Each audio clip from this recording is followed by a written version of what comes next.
recordarán que no debate sobre política xeral xa anunciábamos unha reforma integral da atención primaria con horizonte neste semestre. Unha das medidas era reforzar a atención nos chamados PAC, nos puntos de atención continuada. Pois ben, hoxe aprobamos o decreto que vai centralizar a atención médica extrahospitalaria durante a fin de semana nos puntos de atención continuada que garante que estén funcionando abertas as 24 horas os sábados, domingos e festivos. Saben que de luns a venres xa atenden os PAC pacientes entre as 3 da tarde e as 8 da mañán.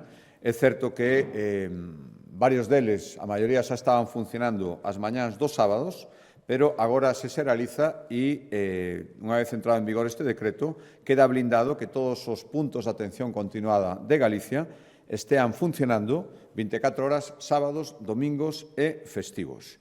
Isto, lóxicamente, exixe unha reorganización e un incremento de persoal. Vanse crear, de aquí ao ano 2028, 211 novas prazas para atender os puntos de atención continuada. 100 serán para médicos e médicas, 80 para persoal de enfermería e 31 para outras categorías que tamén son necesarias nos puntos de atención continuada. Hoxe tamén aprobamos as melloras retributivas e laborais, logo de chegar en mesa sectorial a un acordo cos sindicatos.